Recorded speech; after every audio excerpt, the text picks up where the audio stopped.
Good morning সবাইকে। এখন বাজে সকাল 9টা। আমরা উঠেছি অনেকক্ষণ আগে। আজকে মিশুর স্কুল আছে, আজকে হচ্ছে সোমবার। মিশু স্কুলে চলে গেছে 8:30টার সময়, তার জন্য অনেক সকালেই উঠতে হয়েছে।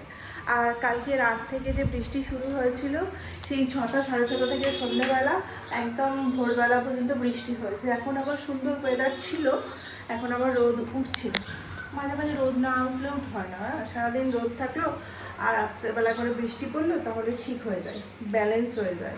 কারণ এখানে না রোদ বৃষ্টি যদি একদিন বন্ধ হয়ে যায় তাহলে থাকা যায় না। যাই হোক, আজকে সকালবেলায় রান্নাবান্না কিছু হয়নি, করা হয়নি, কিছু হয়নি না, করা হয়নি। তার কারণ হচ্ছে কালকে অনেক কিছু রান্না হয়েছিল, সেগুলো বেঁচে গেছে। কালকে রবিবার ছিল, কালকে আমরা চিকেন করে নিই। কালকে করেছিলাম হচ্ছে মাছ আর মাছের মাথা দিয়ে লাউয়ের ঘন্ট। তো সবই আছে প্রায়, তো ওই জন্য বেশি কিছু করবো না। করা মানেই ওই পরের দিনের খাওয়ার করতে করতে খেতে হয়। তো একদিনেই খাবারটা শেষ করে দিয়ে আজকে যেটা আছে, মিশুকে কিছু রান্না একটা করে দেবো। তো বিশ্বাস না, আজকে সকালবেলা খেয়ে যাবে হচ্ছে দই মুড়ি। তো কলাগুলো খারাপ হয়ে যাচ্ছে, ও বললো ভাত খেলে কলা খাওয়া যাবে না, তো দই মুড়ি কলা দিয়ে খেয়ে যাবো। মিশুও তাই সকালবেলা খেয়ে গেছে। তো এখন ওর খাবারটাই রেডি করবো। এখন আমাদের বাড়িতেই দই পাতা হয়, তো বাড়ির দই রয়েছে। তো এত সুন্দর দই থাকতে কি জন্য বাসি তরকারি দিয়ে ভাত খেয়ে যাবে, তাই না? দই মুড়ি সুন্দরভাবে কলা দিয়ে খেয়ে যাবে। আমার স্নান ধান হয়ে গেছে, এবার পুজো করতে বসবো। 10টা বাজতে 10 বাজে। এত বেশি ঘুম পাচ্ছে আজকে আমার সকালবেলা থেকে, ওই জন্য মন করলো যে না, আগে স্নানটাই করি। রান্নাবান্না তো কিছু আজকে করিনি এখনো পর্যন্ত, রান্নাবান্না ধীরে সুস্থ হবে। মাসি আসুক, আর আজকে মাসি দেরি করে আসবে বলেই গেছে, রান্নার সমস্ত জোগাড় করে দিয়েও গেছে। কিন্তু ওই যে বললাম সমস্ত কিছু আছে বাসি কুসি, ওগুলো দিয়ে আজকে হবে। দুপুরবেলা শুধু বিশুর জন্য রান্না করতে হবে। তো এত বসে বসে ঘুমটা পাচ্ছিল, মনে হলো যে না, পুজোটা করেই নিই, স্নান করে পুজোটা করে নিই। গপুকে খাবার দিয়ে তারপরে আমি ব্রেকফাস্ট করে দেখবো, মাসি আসলে রান্নাবান্না করতে হবে। আর এত সুন্দর হাওয়া ঢুকছে না ঘরটাতে, দেখো প্রচুর হাওয়া ঢুকছে এখন ঘরটাতে। আর আলোর তো কোনো কমই নেই। এই আলোগুলো, এই রোদগুলো খুব মিস করব। আমি আবার এখানে একটা আমও বার করে রেখেছি ঠাকুরকে দেবো বলে। এই আমটা কালকেই নিয়ে এসেছি, বেশ ভালো ন্যাংরা আম। আমাদের ওখানকার না ন্যাংরা আমগুলো আরও বড় বড় হয়, অনেক বড় বড় হয়, এই বড় বড় হয়, এই ডবল হয়। কিন্তু এটাও ভালো আছে, খারাপ নেই। যাই, রোদ খুব সুন্দর উঠেছে, এদিক দিয়ে দেখাই তোমাকে একটু। বাইরেটা আজকে দেখানোর সময় পাইনি, সমস্ত জামা কাপড় মেলে দিয়েছি, উড়ে পড়ে গেছে একটা জামা। এগুলো কালকে সব পরে সন্ধ্যাবেলা ঘুরতে গেছিলাম, সেগুলো বৃষ্টিতে ভিজে গেছে, তো ওগুলোকে একটু দিয়েছি একটু রোদ লাগাতে। আর আজকের আকাশটা দেখেছো কি সুন্দর, কালকে থেকে আকাশটা এত সুন্দর হয়ে আছে, মানে কি বলবো, খুব ভাল লাগছে। আর এখন আমাদের গাড়ি নেই বলে, গাড়িটা মাঝখানে খারাপ হয়ে গেছে বলে গাড়ি ছাড়া কোথাও ঘুরতে যেতেও পারছি না। এত সুন্দর ওয়েদারে ঘুরতে যেতে খুব ভালো লাগে আমার। বৃষ্টি পড়লেও ভালো লাগে, আবার রোদ রোদ থাকলেও ভালো লাগে। যাই, পুজোটা করে নিই, পুজোটা করে ব্রেকফাস্ট করে মাসি আসলে রান্নাবান্না করবো।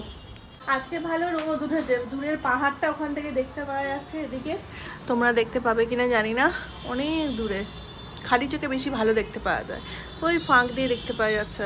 আর এদিকেও তাই, মাঝে মাঝে দেখতে পাওয়া যাচ্ছে ওই যে বাড়ির ফাঁকগুলোতে।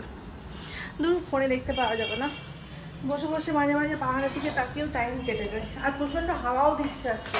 আর সকালে রান্না বান্না করিনি বলে মাসি এখন এসে বলছে কী রান্না করবো করতে করতে এখন হচ্ছে আমাদের আলু ভাজা আর মুসুরির ডাল, এটা দিয়ে আজকে আমাদের খাওয়া দাওয়া হবে। ডিম তো নেই, মাসি পারলে পরে এসে ডিম নিয়ে এসো যদি হয়। বাবু খাবে না তো, আবার আমরা খেয়ে নিলে ও খেতে চাইবে না, ও পাতে এসে আগে দেখবে মনের মধ্যে কিছু আছে নাকি, তারপরে খাবে। কিন্তু একটু ছোটো বাচ্চাদের হয়। তো যাই হোক, এখন 11টা বেজে গেছে, যাবো। আজকে প্রচণ্ড শরীরটা খারাপ লাগছে, ঝিমানি লাগছে, মনে হচ্ছে ভেতরে ভেতরে জ্বরটাও হচ্ছে নাকি, বা এরকম ওয়েদারের জন্য হতে পারে। যাই গিয়ে নিয়ে আসি, ওকে নিয়ে আসলে তো আবার শুরু হবে। আমার মিশু স্কুল থেকে এসে স্নান দান করে এখন বসেছে ম্যাঙ্গো নিয়ে। আজকে ম্যাঙ্গো খাবো করে, ম্যাঙ্গোটা অতটা পাকা নেই, তাও ম্যাঙ্গো খাবেই ও। বলছি যে পাকেনি এখনও পর্যন্ত, পুরোটা খাবেই এখনও পর্যন্ত। দেখো সবুজ সবুজ মাসি ছিলে দিয়েছে, সবুজ সবুজ হয়ে আছে এখনো পর্যন্ত। ওই টকটাই খাচ্ছে কিভাবে, মুখটা করছে দেখো একবার। ও তো আর কাঁচা আর পাকা বোঝে না, পাকাগুলো কালকেই সব শেষ হয়ে গেছে। এগুলোকে একদিন পর দুদিন পর খেতে হতো, কিন্তু শুনবে না, বুঝবে না, কি করা যাবে। ওটা খাও না, ওটা খেও না, ওটা ওটা টক আছে, এটা খাও, এটা এটা এটা এটা খাও, খেলেই বুঝবে কেমন লাগছে। মুখে বড়, মুখেরটা খাও আগে, তারপরে এটা খাবে।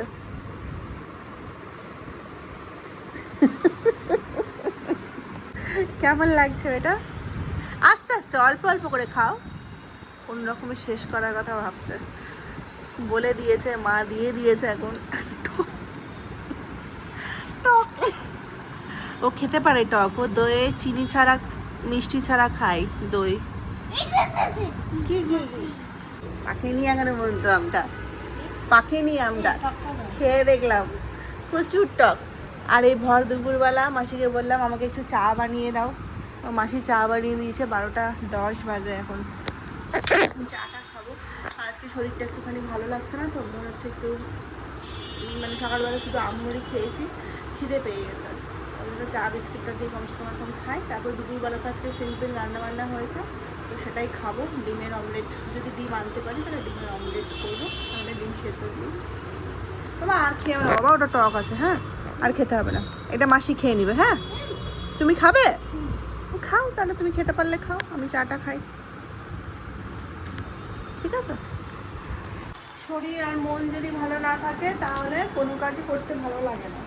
তো যাই হোক, কিছুদিন আগে যে আমি চুল কালার করেছিলাম, কালারটা হাইলাইট করেছিলাম, তাতে না কয়েকটা মানে কালার করা চুলগুলো এখন দেখে মনে হচ্ছে পেকে গেছে পুরো। সেই কাঁচিটা কোথায় গেল গো? দেখো তো, এখানে আছে, এখানে আছে। তো মাসিকে বললাম যে একটু ছোটো ছোটো ছোটো করে দাও, কটা হয়ে গেছে তো চুলগুলো, এখন দেখে মনে হচ্ছে পেকে গেছে, একটু ছোটো করে দিক। মাসির পেছন পেছন ঘুরে বেড়াচ্ছে, এতক্ষণ কি অবস্থা করলো বিছনাটার। এখানে চলে আসো, এখানে বসি। আজকে সারাদিনটা মনে হচ্ছে এরকমভাবেই কেটে যাবে। কলাগুলোর কি অবস্থা হলো না মাসি, গরম পড়ার সাথে সাথে। এই গত 2-3 দিন থেকে গরম পড়েছে, কলা এনে আমরা এরকমভাবে ঝুলিয়ে রাখি যাতে খারাপ না হয়। আর দেখো গরম পড়ার সাথে সাথে এতদিন কত সুন্দর কলাগুলো থাকতো, প্রায় 5-6 দিন তো থেকেই যেত সুন্দরভাবে ঝুলানোর পরও। আর এখন দেখো ঝুলিয়ে রেখেছি, তাও কেমন অবস্থা। কবে এনেছে গো মাসি? পরশু দিন না, পরশু দিন, হ্যাঁ শনিবার দিন এনেছে, তাতে আজকে হচ্ছে সোমবার, তাতে এরকম অবস্থা। তার মধ্যে আবার পোকাও বসছে। কালকে আর খেতে পারবো না। এটাকে ফ্রিজে ঢুকিয়ে রাখলে তো ফ্রিজের কলাটা খাওয়া যায় না, না ঠান্ডা কলা বার করার সাথে সাথে। ওই এখন 4-5টা করে কলা আনতে হবে, যাতে 2-3 দিনে শেষ হয়ে যায়। আজকে রোদ কত উঠেছে, আজকে অবশ্য হাওয়া দিচ্ছে, রোদ উঠলেও হাওয়া দিচ্ছে খুব। আমি তো ঘরের জানলা বন্ধ করে রেখেছি, এত হাওয়া দিচ্ছে। যাই খাওয়া দাওয়া করবো। আজকে আমাদের সেরকম কিছু হয়নি, যেহেতু আমি রান্না করতে পারিনি। মাসিকে বললাম হালকা পাতলাই কিছু রান্না করো, ভালো লাগছে না। তো মাসি রান্না করেছে হচ্ছে মুসুরির ডাল, পেঁয়াজ রসুন ফোড়ন দিয়ে তার পাতলা করে একটা ডাল করেছে, একটা আলু ভাজা।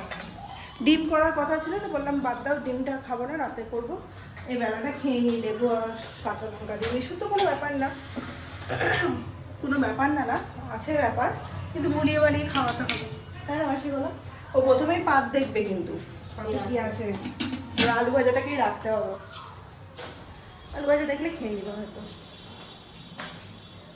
আর প্রতিদিন তো ননভেজ খাওয়াও ভালো না। তো আমি চেষ্টা করি মিশুকে রোজ একটা করে ডিম খাওয়ানোর, যাতে আর অনেক বেশি পড়াশোনা করছে তো। হ্যাঁ হ্যাঁ, ডিম ডক্টরে বলেছে যে রোজ একটা করে ডিম খাওয়াবেন, যদি কোনো সমস্যা না থাকে তাহলে ডিম খাওয়াবেন। তো তো কোনো সেরকম সমস্যা নেই, আজকে যেহেতু নেই বলে খাওয়াতে পারলাম না, ঠিক আছে কোনো ব্যাপার না। সপ্তাহে 2 দিন আমরা ভেজ খাই, মঙ্গলবার দিন আর বৃহস্পতিবার দিন। আগে তো সেই বারটা মেনটেন করা থাকতো না, এখন গত 1-1.5 মাস ধরে বারটাকে ঠিক করে নিয়েছি যে এই বারে খাবো। তো এইবারে এখন খাওয়া হচ্ছে। বার ধরে না খাওয়া হলে নিরামিষ খাওয়া হতো, কিন্তু সেই বারটা ঠিক ছিল না বলে কবে খাবো না খাবো ঠিক ছিল। আর হাওয়া দেখো কত হু হু করে হাওয়া ঢুকছে। আর এই যে আমার ছেলে নিজে নিজেই খেলা করছে, নিজে নিজেই খেলা করছে। আর রোদটা দেখো, ইস ছিঁড়ে যাবে বাবা, ছিঁড়ে যাবে। যা যা জিনিস ছিল সব শুকিয়ে গেছে এই রোদে। কি ভালো লাগছে সামনেরটা দেখতে। এই যে এরোপ্লেন, এই যে এখানে 2-3 বার এরোপ্লেন যায়, একবার সকাল 7টার সময়, 8টার সময়, একবার এই টাইমটা। এইটা কলকাতা যাচ্ছে, জানি না আমরা কবে কলকাতা যাবো। পুজোতে সেই কলকাতা গেছি, আর যাওয়া হয়নি, আবার কবে যেতে পারবো তখন। আজকে বিকাল হতে না হতে কারেন্ট চলে গেছে, 6:30 বাজে, কেবলমাত্র সন্ধ্যা টন্ধ্যা দিলাম, দিয়ে এখন D10 ফেস প্যাকটা লাগিয়েছি। অনেকদিন লাগানো হয় না, এসব লাগানোর কথা মনেও থাকে না, ট্যান পড়েছে কি পড়েনি জানি না, লাগিয়ে নিয়েছি। এখন হচ্ছে মিশুকে ঘুম থেকে উঠিয়ে ফ্রেশ করিয়ে এখন খাওয়াবো, খাইয়ে পড়তে বসাবো। কারেন্টটা চলে আসলে ভালো হয়, কিন্তু এখন মনে হয় আসবে না। আমি চাটা বানাবো আমার জন্য, আর অন্ধকার ঘরেই পুজো করলাম, সন্ধ্যা দিলাম। কী করবো, কারেন্ট চলে গেছে। চাটা বানা, আজকে দিনের বেলা খাওয়া আমাদের শুধু আলু ভাজা ডাল ভাত ছিল, ভালোই খেয়েছি, স্যালাড কেটে নিয়েছিলাম। মাঝে মাঝে এরকম হালকা পাতলা খাওয়া শরীরের জন্য ভালো। আর হঠাৎ করে গরম পড়ে গেছে তো শিলচরে 2 দিন থেকে, সন্ধ্যাবেলা হয়তো বৃষ্টি হতে পারে, কালকে যেরকম সারাদিন গরম ছিল, আবার সন্ধ্যাবেলা থেকে বৃষ্টি পড়েছিল বিকেল থেকে। আজকে তো বিকেল থেকে বৃষ্টি হওয়ার কোনো সম্ভাবনা দেখতে পাচ্ছি না, কলাগুলোকে যতবার দেখতে পাচ্ছি মনটা খারাপ হয়ে যাচ্ছে। যাই হোক, চাটা বানাতে ইচ্ছে করছে না গরমের মধ্যে, খেতে ইচ্ছে করছে না, কিন্তু সন্ধ্যাবেলা যদি একটু চা বিস্কিট না খায় না, তাহলে খিদে পেয়ে যাবে একটু পরে। ক্লিন করার পরে এরকম হয়েছে, নেটটা ক্লিন করেছো না, ওই জন্য মানে এত বেশি ঠান্ডা হয়ে যাচ্ছে, এসি না চালিয়ে বসাও যাচ্ছে না ঘরে, খুব গরম লাগছে, আবার এসি চালিয়ে ঠান্ডা লাগছে, সবইতেই সমস্যার জীবনে। যাই হোক, এখন খাবার দাবার মিশুকে খাওয়ালাম, এখন আমরা খাবো। ডিমের অমলেট বানাবো, ডিমের অমলেট রেডি করে দিয়ে গেছিলাম, অমলেটটা বানাই।